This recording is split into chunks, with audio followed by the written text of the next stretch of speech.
to be able to really put a dent in these ongoing criminal issues by addressing them in the pre-criminal space.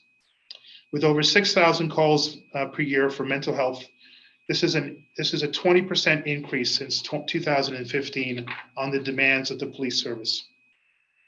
When it comes to road safety, we are called to nearly 17,000 reportable motor vehicle collisions over the course of the year.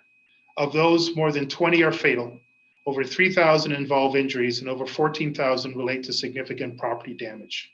Annually, the Ottawa Police Service responds to over 4,200 non-criminal domestic complaints and other partner disputes.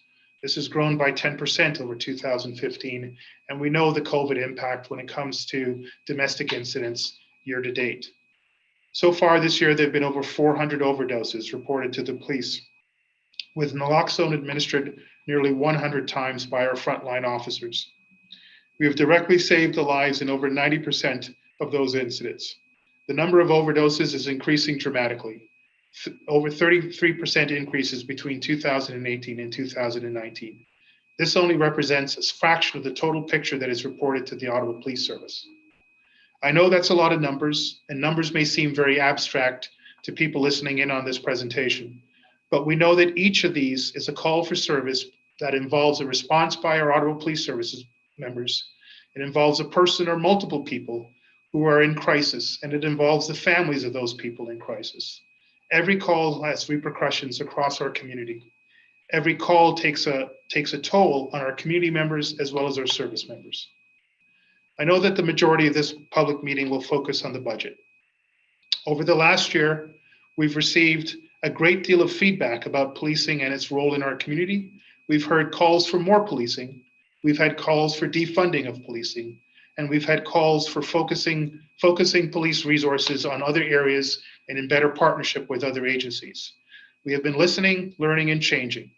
We've been working to reflect what we've heard through our budget, through our operations, through our human resources and administrative processes, through our work with the board on its oversight role, and through our other agencies involving in policing and public safety.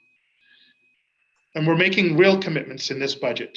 Early this month, we presented our draft 2021 budget. It is focused on ensuring that our community can see and experience its return on investment in policing, including improved public safety, social changes, cultural changes, and community building and resilience efforts.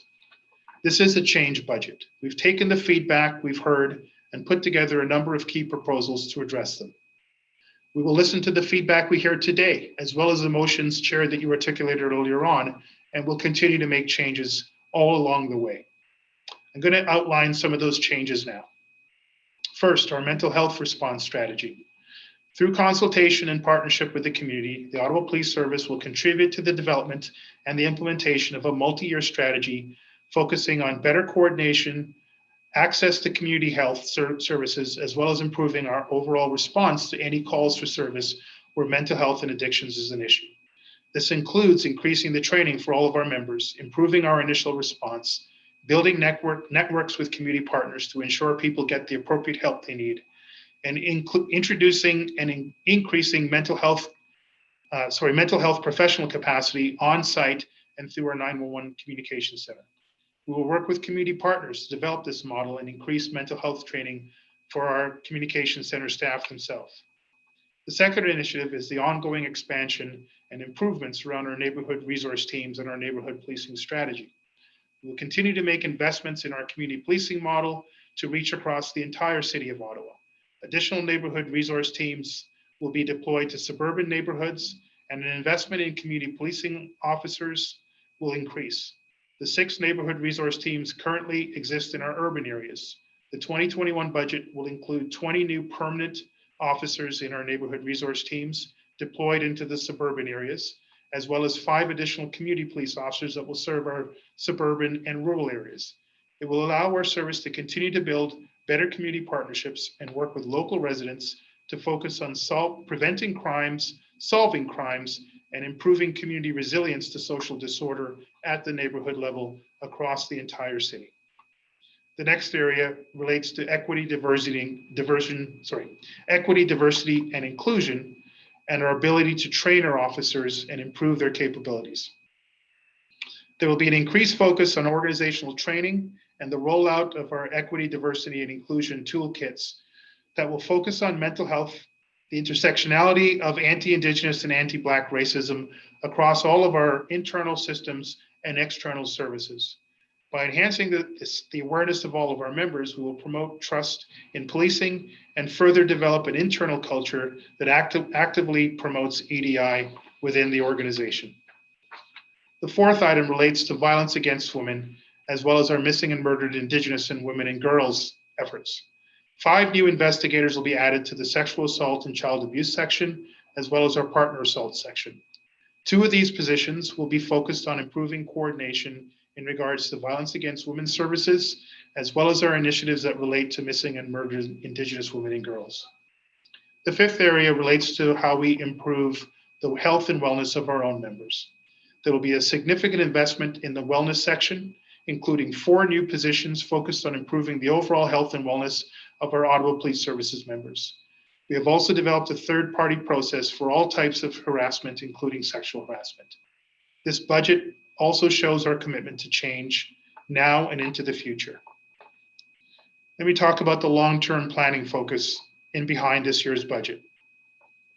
The board wants to start looking at a long-term strategic planning strategy. We in the service welcome a longer-term view. We are a large organization, and if we're going to make real and meaningful change, it needs to reflect the needs of our city over several years. We know this cannot be done in 1 year, and will take multiple years to accomplish. We'll be looking very closely at our priorities as articulated through the board strategic plan and the community's ongoing needs, and we will make sure that we align to the board's policy, priorities, the community's needs, and address and apply the right resources in order to accomplish the changes inherent in those areas. We will continue this conversation over the course of this meeting and well beyond this meeting. But I will say that we in the service already have ideas around new initiatives, new strategies that will improve the way that we are as an organization, our culture, and our ability to serve the community over the long haul. Chair and board, in conclusion, this has been a year of change already. Change is not easy, but no one gets into policing because they want to do something easy. We know that we have supporters and critics out there, but we also know that there is common ground even between these two extremes. We are all citizens of this city and this country. We all serve and protect. We all want to partner and we want to improve. We are listening to take concrete action for what we hear. Action that will improve the police service, improve service to the city, all of its citizens in all parts of the city. That's what the 2021 draft budget is all about.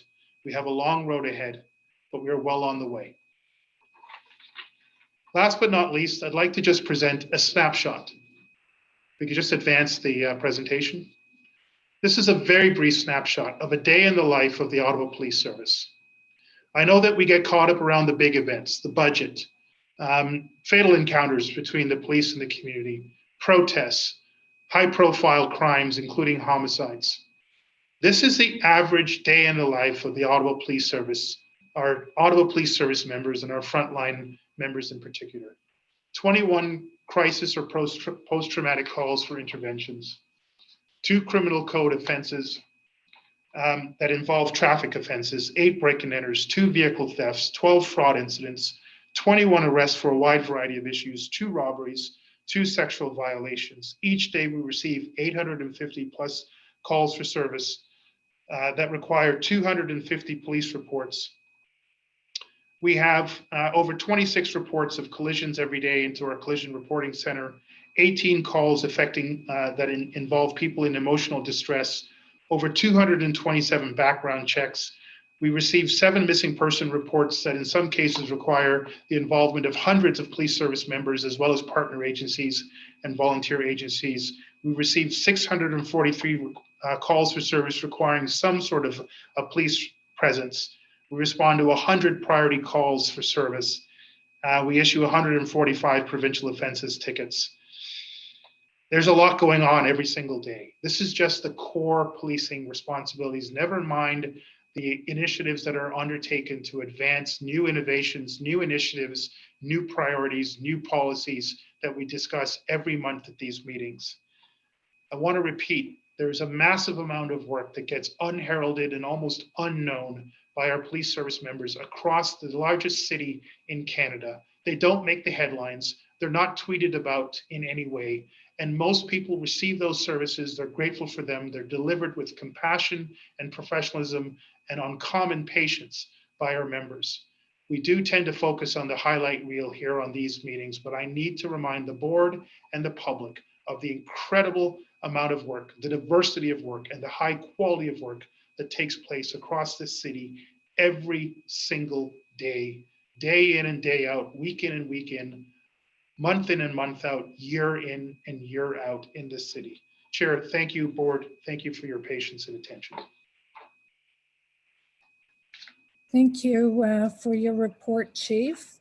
Are there any questions or comments for the Chief? Bearing in mind we have a long day ahead of us and we have a lot of delegations we want to hear from.